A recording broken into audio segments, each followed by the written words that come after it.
அன்பின் தகப்பனே, ஸ்தோத்திரம் ஐயா, ஸ்தோத்திரம் ஐயா. இந்த நல்ல நாளைக்கான கிருபை செய்திரே. உமக்கே எல்லாம் துதி கன மகிமை உண்டாவதாக.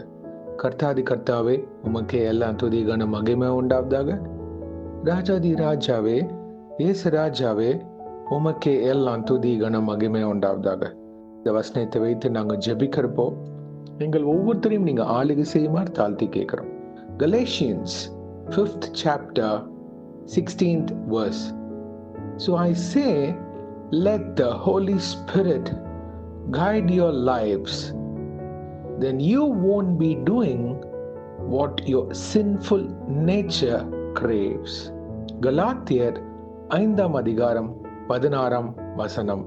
பின்னும் நான் சொல்லுகிறது என்னவென்றால், ஆவிக்கேற்றபடி நடந்து கொள்ளுங்கள், அப்பொழுது மாம்ச இச்சையை நிறைவேற்றாதிருப்பீர்கள்.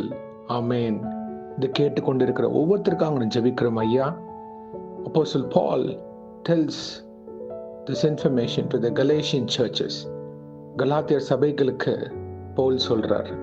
ஏன்னா அவங்க கிட்ட இருக்கிற குறைகளை தெளிவாக சுட்டி காமிக்கிறார். இப்போது கூட பிதாவே, கிறிஸ்தவன் சொல்ற நாங்க, சபைக்கு போறோம் சொல்ற நாங்க, கர்த்தாவே, எங்க வாழ்க்கையில பரிசுத்த ஆவியானவரோட வழிநடத்தல் எங்க கிட்ட இருக்கான்னு ஒவ்வொரு நாளும் ஆராய்ந்து பார்க்க கிருபை செய்யுங்க அப்பா. ஏன்னா இந்த உலகத்துல சுயபலத்தினால மாம்சத்தினால நாங்க வாழ முடியாதப்பா. உமது பிள்ளைகளாக நாங்க வாழ வேண்டும் என்றால் ஆவியானவர் வழிநடத்தல் இல்லாம நாங்க இந்த உலகத்தை மேற்கொள்ள முடியாதப்பா. அதற்கு எங்க கிட்ட இருக்கிற குறைகளை நீக்குவீராக. பிதாவே, உங்க பாதத்தண்டை ஒவ்வொரு நாளும் நாங்க சமர்ப்பிக்க கிருபை செய்யுங்க. The world is very busy, yes, oh Lord, and the people are very busy with their personal lives and taking care of everything of their personal motives and careers. இது எல்லாமே நீங்க கொடுத்துதான் தகப்பனே. இந்த உலக காரியங்கள், வேலைகள், பணித்தலங்கள், தொழில் காரியங்கள் எல்லாமே நீங்க கொடுத்ததுதான். குடும்பங்கள், பிள்ளைகள் எல்லாமே நீங்க கொடுத்ததுதான்.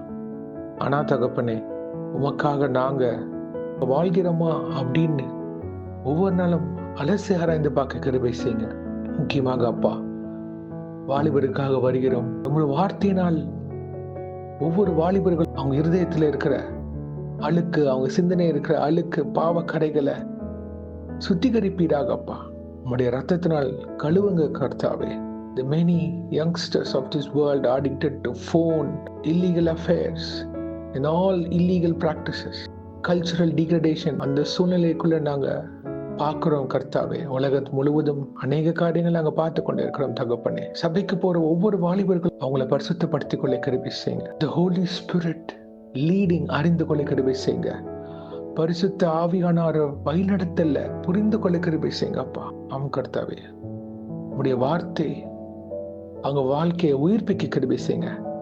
யார் யார் அடிமைத்தனத்துல இருக்கிறாங்களோ, பாவ பிடியில வெளியில வர முடியாம, வாலிபர்களாக இருக்கலாம், மிடில் ஏஜ் பீப்புளா இருக்கலாம், எல்டர்ஸா கூட இருக்கலாம், சோசியல் மீடியா அடிக்ஷன், பாவ கரைகள், விட முடியாத அடிமைத்தனங்கள், சின்ஃபுல் ஹேபிட்ஸ், தவறான பழக்க வழக்கங்கள், கர்த்தாவே, இதுல இருந்து நீங்க அவங்களை விடுதலையாக்கி தருமா ஜெபிக்கிறோம்.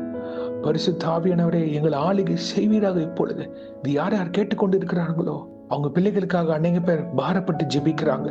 என் மக வேதத்தை படிக்கிறதே இல்லை, ஜெபிக்கிறதே இல்லை, ஃப்ரெண்ட்ஸ் என்ன உலக மோகத்திலே போய் கொண்டு இருக்கிறான். பரம தகப்பனே, நீங்க தொடுவீராக. அவங்க ஜெபத்தை கேட்குமாறு தாழ்த்தி கேட்கிறோம் தகப்பனே. ஆமையா, விடுதலை ஆக்குவீராக. பரிசுத்த ஆவியானவர் விடுதலை ஆக்குவீராக. ஆவியானவர் எங்கேயோ அங்க விடுதலை உண்டு. ஆமேன். Thank you Jesus. உலக போன போக்குல அநேக பேர் இருக்கிறாங்கப்பா. இந்த உணர்ந்து கொள்ள கிருபை செய்யுங்க. உங்க வருகை சமீபமா இருக்க தகப்பனே, அதற்கு ஆயத்தப்படுத்த கிருபை செய்யுங்க. சபை ஆயத்தப்படுத்த கிருபை செய்யுங்க தகப்பனே. எங்களை ஆயத்தப்படுத்துவீராக. இன்னும் பரிசுத்தப்படுத்துங்க அப்பா. இந்த மாம்ச இச்சைய வெறுத்து உமக்கு சாட்சியின் பாத்திரவன்களாக வாழ கிருபை செய்யுங்க. இந்த கலாத்தியர் 5ஆம் அதிகாரத்துல பாக்குறப்போ தகப்பனே, 16ல இருந்து அந்த எண்டு வரைக்கும் படிக்கிறப்ப கர்த்தாவே, இந்த மாம்ச கிரியைகள் எப்படி இருக்குன்றது தெளிவாக இருக்கும் அப்பா. ஆவியின் கனிவுள்ள வாழ்க்கை வாழ எங்களை தகுதிப்படுத்துங்க. உம்மை சார்ந்திருக்க கிருபை செய்யுங்க. எங்களால எதுவும் முடியாதப்பா. உம்முடைய வழிநடத்தல் எங்களுக்கு வேணும். என்னென்ன அடிமைத்தனத்துல இப்பொழுது யாரெல்லாம் கேட்டுக்கொண்டு இருக்கிறாங்களோ, பிரதர் நான் எவ்வளோ ஜெபிக்கிறேன், ஆனா இந்த பாவ பிடியிலேருந்து, பாவ கரையிலேருந்து, இந்த பழக்கத்திலேருந்து நான் வெளியில வர முடியல. இந்த கர்த்தர் உங்ககிட்ட பேசுறாரு, உங்களை விடுதலை ஆக்குறார். இயேசுவின் நாமத்தினால் விடுதலை. Let there be deliverance in the name of Jesus Christ of Nazareth. ஆமென். பரிபூர்ண விடுதலை தாங்கப்பா. பரிசுத்த வாழ்க்கைக்குள்ள அவங்கள நீங்க வழிநடத்தி தரப்போதுக்காக ஸ்தோத்திரம். நிறைய பொறுப்பெடுத்துக் கொள்ளுங்க, ஆளுகை செய்யுங்க. இந்த உலக காரியத்தை நாங்க சிக்கிக்கொள்ளாதபடி எங்களை மீட்டுக் கொள்ளுங்க அப்பா. ஒவ்வொருத்தரையும் மீட்டுக்கொண்டு உமக்காக சாட்சியின் பாத்திரவன்களாக வாழ எங்களை தகுதிப்படுத்துங்க, பொறுப்பெடுத்துக் கொள்ளுங்க. இன்றைக்கு யார் என்னென்ன காரியங்களை போகிறார்களோ அவங்களை பாதுகாத்து வழிநடத்துங்க. உங்க கரம் முன்னும் பின்னமாக இருப்பதாக தெய்வ தூதர்களை பாதுகாத்து வழிநடத்துங்க. இயேசுவின் நாமத்தினால் எங்கள் தலைகளை தாழ்த்தி ஜெபிக்கிறோம் பிதாவே. ஆமேன், ஆமேன், ஆமேன்.